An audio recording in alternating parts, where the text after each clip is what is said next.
A group of old folks are playing cards and having their drinks inside a closed diner late at night. A man named Mitchell pours himself a drink and the group starts enjoying themselves until their peace is suddenly disturbed. A young man walks in abruptly in the middle of the night and the group shouts at him that the diner is already closed, but the man does not listen and simply seats himself in one of the diner's seats. He opens the menu when Mitchell approaches him and lets him know that the diner is already closed and he needs to leave right now. You need to go. I can't. Get the fuck out right now. After Mitchell takes a look at the person's face, he starts stammering and insists that the man should leave at that instant. The man sharply looks up and starts mocking Mitchell and his wife Lila. A single glance from the man makes Mitchell shake in his boots, especially when the man calls out his name.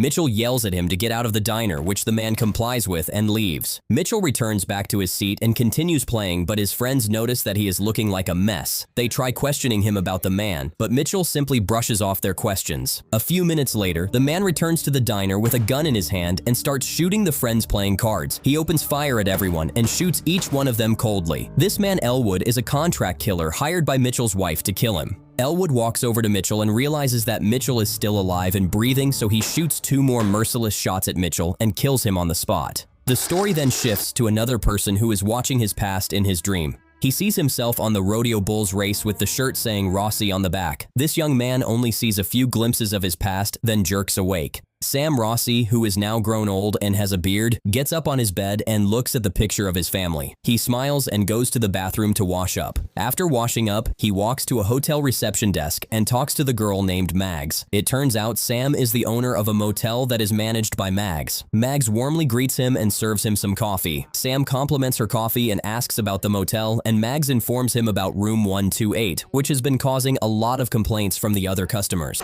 Morning, sunshine. Hey, Sam. Oh, I got another complaint about room 128. She asks Sam to handle the problem and deal with the customer in room 128, so Sam takes a deep breath and gets ready to face the customer. Mags then tells Sam that she would like some extra shifts so she can save up more for a vacation. Sam quickly gets interested and asks her where she is thinking of going. Mags states that she is clueless and would like Sam's suggestion, so he suggests she go to Spruce Valley, but she expresses that Florida is a better place for a vacation. An argument breaks out between them, but they resolve it quickly. Sam then goes to room 128 to ask the customer about the complaints. After knocking twice, the customer opens the door and coldly treats Sam. Sam politely tells the client about the noise complaints, but the man, after hearing the accusation, shuts the door on Sam's face. Mr. Barnes, it's the manager. Look, I hate to bother you. I really do. What kind of complaints? Well, noise, sir. Noise down.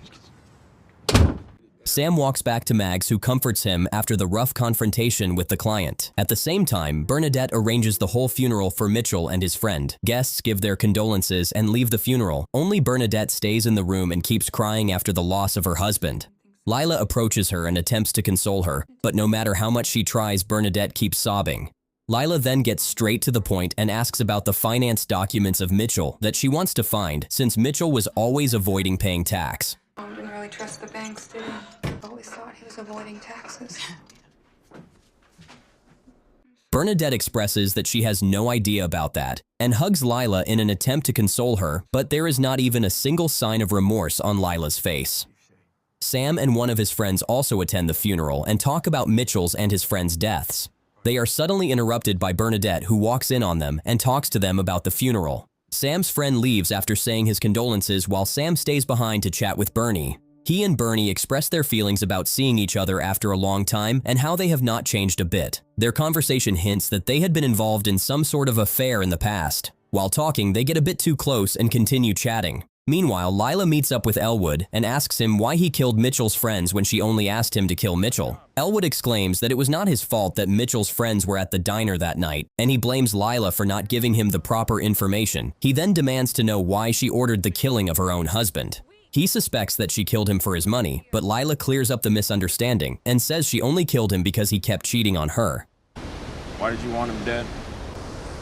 He was always cheating on me. Mitchell was a fucking pig.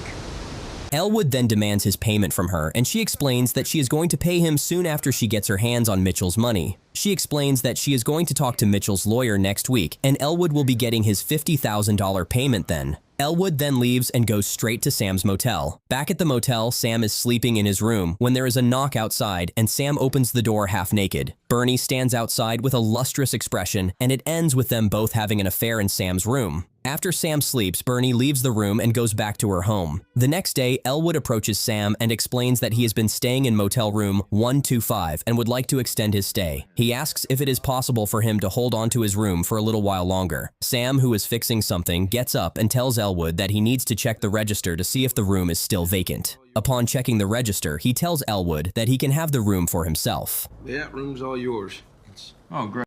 Elwood then tries to start a conversation with Sam by pointing out the gun hanging behind the reception desk. He asks if Sam was one of the Nazi soldiers, but Sam quickly corrects him by saying that his grandfather was actually a Nazi soldier who used the gun to defeat a German soldier. Elwood gets interested and asks Sam to tell him the story of his grandfather.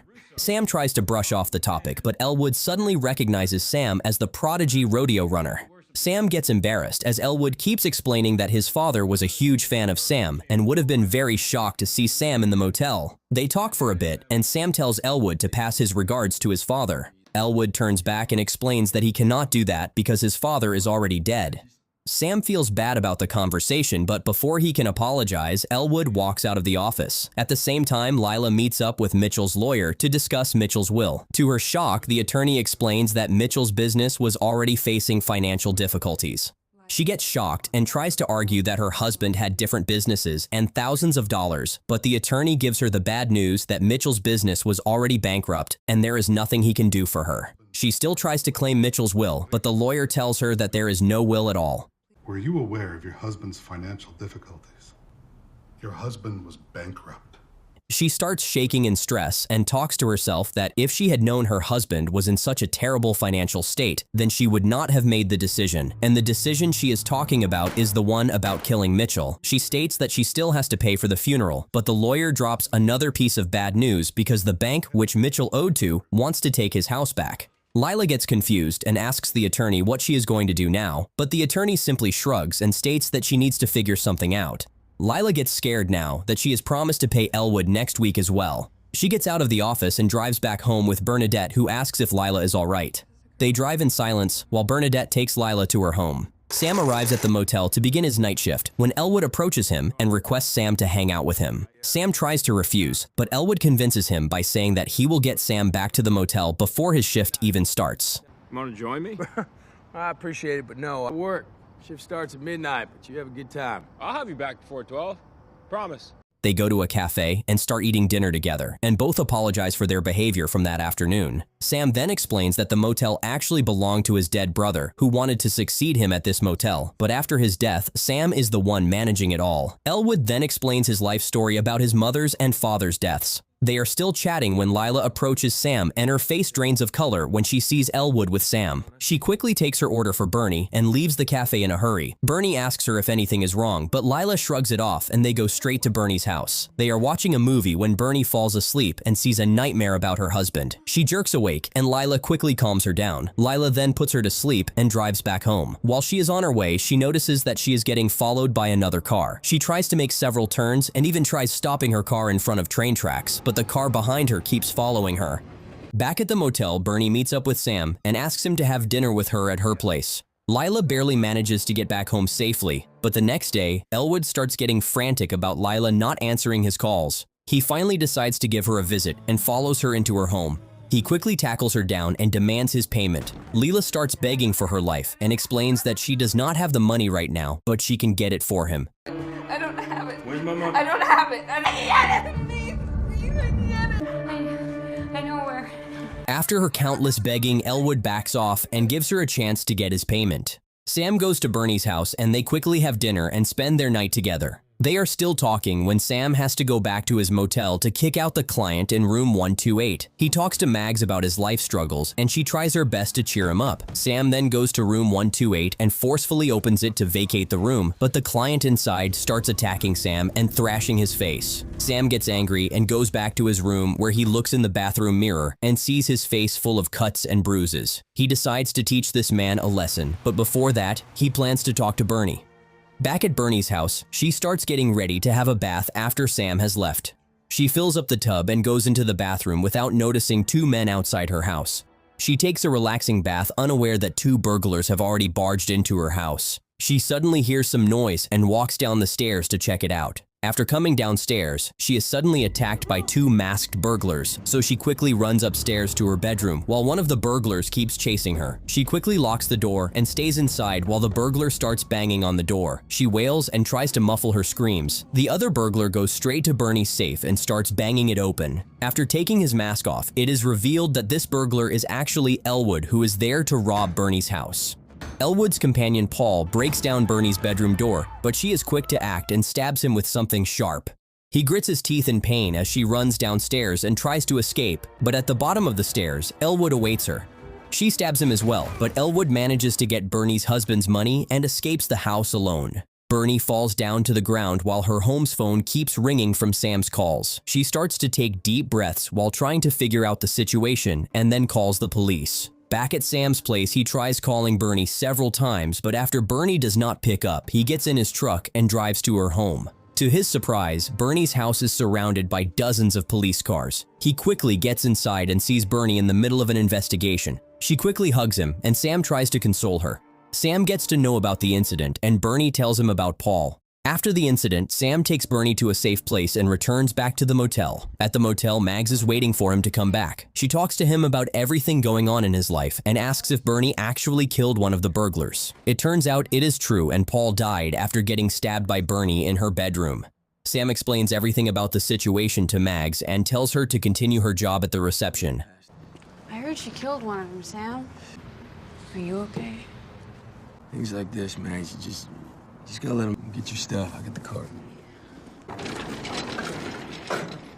Elwood, who has also returned back to his motel room, lies in his tub with a bleeding abdomen. He clenches his teeth and starts to bandage himself. He then watches Sam and Mags talking and waits until they leave. After he sees the coast is clear, he takes the money bag and stuffs it in his car trunk. Suddenly, Sam approaches him, trying to ask what is wrong, but Elwood simply tries to brush him off, not wanting to make a scene. Sam insists on helping Elwood with the register, and this causes Elwood to act more frustrated as he tells Sam that he does not need to get so involved.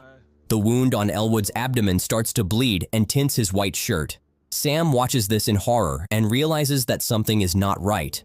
Elwood then takes out his gun and starts chasing after Sam. Sam quickly runs toward the motel rooms as Elwood keeps chasing after him with his gun and keeps shooting in an attempt to kill him, but Sam manages to escape in time. Sam sees a motel client outside his room and warns him about Elwood, but the client is a little late to respond and gets shot by Elwood. Sam takes this opportunity and jumps inside room 121 to take cover. He quickly hides inside while Elwood enters the room with his gun. Elwood shoots at any shadow he sees in that room, but Sam, having the advantage of knowing the rooms, hides easily. Elwood spots Sam in a corner and shoots, but it turns out it was just a mirror reflection. He looks around the room again, but does not find Sam anywhere. He then walks toward the exit and finds that Sam has already escaped from a narrow route. Elwood decides to go back to his car and escape the motel by himself. Just as he gets to his car, he is stopped by Sam, who yells at him to stop. Sam is visibly shaken and holds his grandfather's rifle in his hands. His hands shake as he threatens Elwood to get away from the car. Sam again warns Elwood loudly to step back from the car, but Elwood mocks Sam by suggesting that the gun probably does not even work after so many years. Sam does not shake his determination and keeps asking Elwood to step back.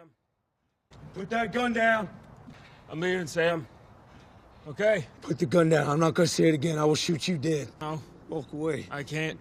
After Elwood does not listen, Sam has no choice but to shoot him. Elwood gets shocked from the sudden pain and falls to the ground. Sam takes deep breaths and looks at Elwood, who is slowly falling to the ground in immense pain. The police are called again, and they start investigating the motel room. The officers find evidence of Elwood's involvement in the incident at Bernie's house by finding evidence in his room. Sam is taken to the police office for further investigation. Mags also gives her testimony about the situation, and finally, Lila is arrested for her deeds and for being the mastermind behind her husband's death. After all the incidents, Sam returns back home and goes to Bernie, who fixes his hair and beard for him. Sam smiles as Bernie starts grooming him. A flashback of his rodeo days appears in his mind where he triumphantly managed to ride a bull, and this brings a smile to his face. He smiles and lets out a deep breath after everything is finally over.